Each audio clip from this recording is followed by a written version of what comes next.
Welcome back to the reentry room. I'm your host, Alexa Starks. Please bear with me today. I am fighting the cold that both my toddlers have given to me. So, today's episode is going to be all about motherhood, obviously, but really motherhood. And I'm going to answer some of your top questions, some of your top FAQs all about motherhood and how we navigate working mom life and just being a mom because let's be honest, it's really hard.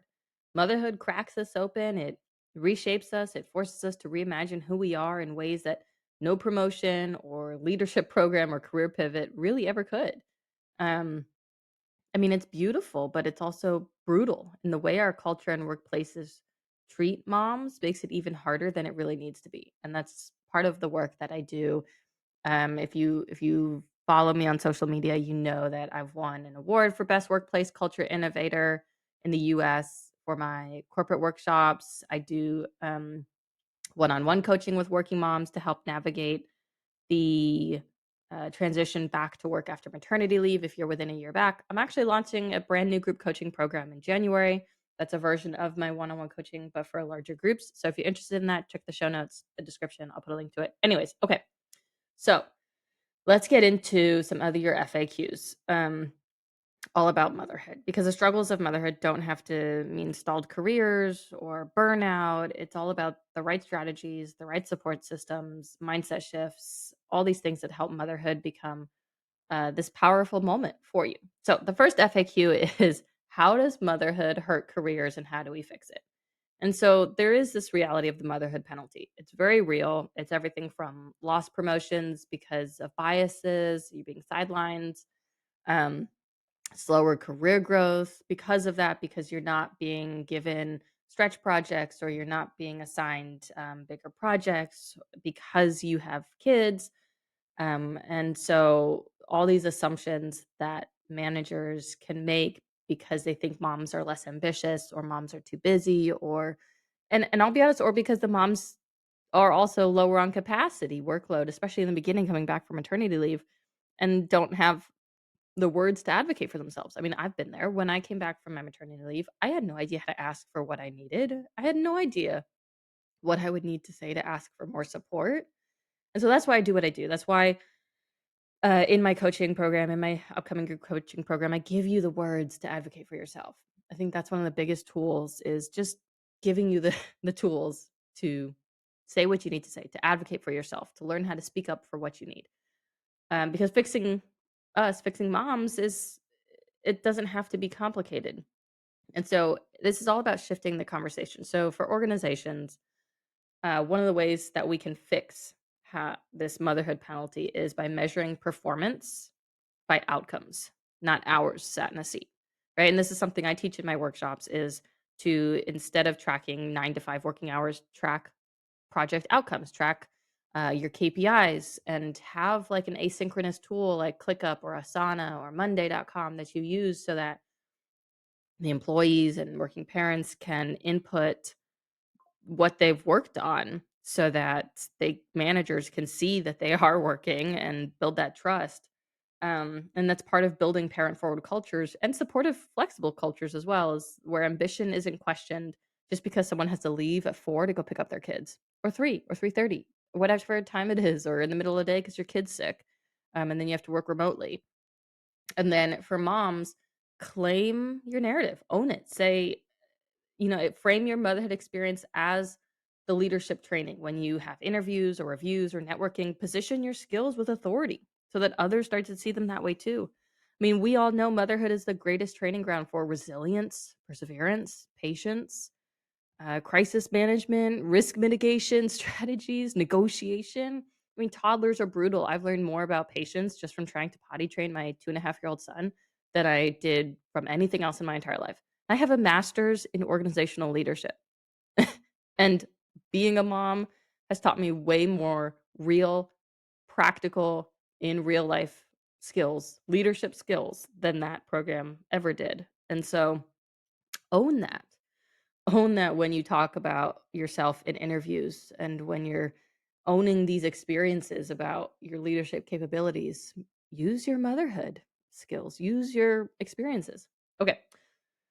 The next FAQ is, how does motherhood change a woman and how do we harness it?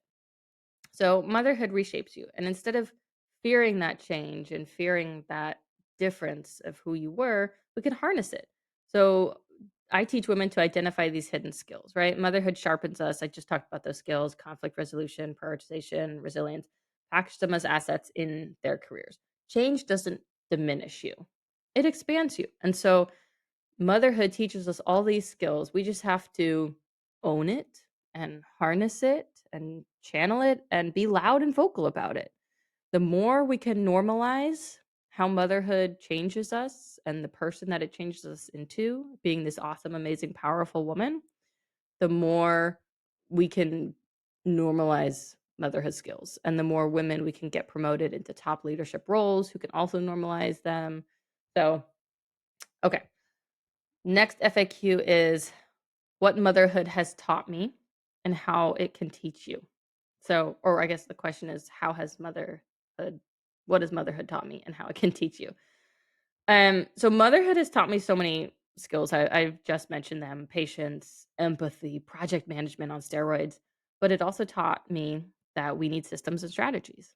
I mean, that's why I developed my workshops with reentry, re-onboarding plans, with 30, 60, 90-day re-onboarding plans, leadership coaching for moms, helping moms navigate that transition back to work. I mean, I had no system when I came back from maternity leave. I had no support from my managers. I got silence, and it was awkward, it was uncomfortable. I was visibly struggling sometimes because my daughter had reflux. I talk about this on here, and my manager never said anything. Never once was like, "Hey, do you need to just take the day off? Like, it's okay. We'll all survive." Or, "Hey, what do you need from me right now? What can I take something off of your plate to help you because you have your daughter's ultrasound today? Like, what can I take off from your plate?" And that would have been a lifesaver. That would have been a career changer. I wouldn't have had to start my company if I had just a compassionate, supportive manager, but I didn't. So, instead, I had to create the system and teach managers to do that. So, this way, we can stop expecting moms to just wing it and give them the frameworks to thrive and give managers frameworks to help support moms and working parents in the workplace. So, it's all about taking what you learn as a mom on a daily basis, channeling it into your day to day, and learning and growing. All right. The next question is, what do you do when motherhood feels too hard? And what do you do next? And so I'll admit some days feel really impossible. As a business owner now, it's very hard sometimes to turn off my work brain and just be present with my kids. And I think this is all about, the fix is not about pushing through, it's about rebalancing. So some days it's about, and it's about accepting, right? Accepting that some days are hard. Some days feel impossible. Some days feel very possible. And it's all a balance. Some days I'm very present with my kids and I have all this energy and I cook dinner and we wrestle and snuggle and play and have 14 bedtime stories. And other days I'm exhausted and my brain is working on overload. I'm responding to DMs or prepping for a sales call or prepping for a workshop, and I can't be fully present because my mind's elsewhere, or I have to have my husband cook dinner so that I can take 30 minutes to wrap up something on my computer, right? And so some days feel impossible. Oops, my alarm, you guys. I was going to take a nap. That did not happen. Anyways, some days feel impossible and some days feel less possible. Some days do feel possible. And it's all about balancing it. So, one of the things that's really helped is asking myself, what can I delegate to my husband or someone else? Or what can I simplify or let go of? Even if it's letting go of expectations, letting go of this perfect vision of how the day should go and accepting that maybe tomorrow will be better. Today's not the worst it'll ever be. And it's not the worst thing. It's not a terrible day. Just what maybe tomorrow's better. So letting go of these high standards or high expectations has honestly helped a lot. And so if you're in a workplace Make sure you're advocating for flexibility, advocating for what you need. And if you're not sure how to advocate for yourself, please let me know. That's exactly what I teach about in my coaching, in my group coaching. Go to the link in the description. Join the waitlist for the group coaching program that launches in January. You're guaranteed a spot right now if you join the waitlist. Links in the description. But this is why I help moms build scripts and negotiation strategies and boundaries so that they don't crumble over the weight of trying to do it all because it can feel impossible if you are trying to do it all in the sense that all might be this unrealistic expectation or too high perfect standards. So we have to almost lower the bar in a way that we take it easier on ourselves so that we can do it all, but all is a better balance of life. All right. Next question is, when does motherhood get easier? Ha! I don't think it gets easier. I think it just gets different. I think every time you start getting really good at a phase, then or challenges, then something else comes in and now there's a new phase and new challenges. So maybe it gets easier, but then it gets difficult again. Um, right, like the newborn phase was really hard. And then you get into the eating phase and now you maybe you got good at newborn phase, but now you're getting into the newborn phase and now or the eating phase and then now I'm in the toddler phase and it's really hard. And just when I think things are getting maybe a little bit easier, oh, now we have to do potty training. And now potty training is really fucking hard. My son just won't use the potty. But motherhood, everyone's going to be different, right? If you have support systems, if you have family nearby, if you have the ability to outsource some things to like get groceries delivered or have people come clean your house or things like that. Things some days are easier than others. Some seasons are easier than others. And I feel like the transformation happens when you stop waiting for things to get quote unquote easy and instead build systems that support your reality. So, daycare or a nanny for a few hours, or family to come and watch your kids so that you can go to the gym and or maybe go meditate, do yoga, things like that. So, I feel like the fix is designing your life and career around sustainability, not trying to survive or find the next easy phase. Um, Trying to just make this one the best that it is. Okay, this is a good question. It says, "Why does motherhood matter and why does motherhood matter and why I won't stop talking about it?" Oh, why won't I stop talking about it? Why won't me? Motherhood matters because it's not just personal, it's very systemic, right? If 50% of the population is women and a vast majority of those women will become moms at some point, this is a global systemic problem.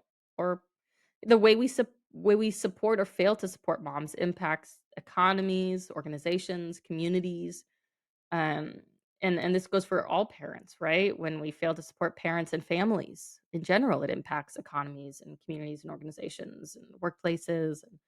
And I think we need to stop treating motherhood as like a detour or a the ending of your career, and I need to start recognizing it as the leadership program that it is. I mean, I've talked about this, the mission and my work to help moms and organizations make that shift because motherhood matters because we are creating and growing and sustaining and nurturing the next generation of people. And this is everywhere, this is global.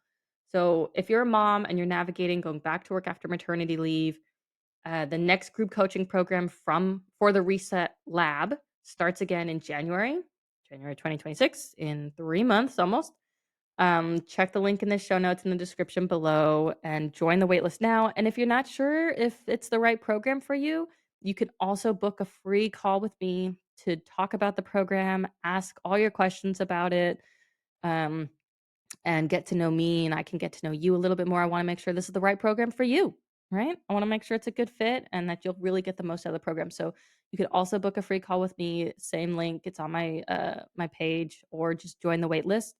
And right now you're guaranteed a spot if you join the wait list, but spots are limited for the first program. All right, that's it. And I will see you in the next episode.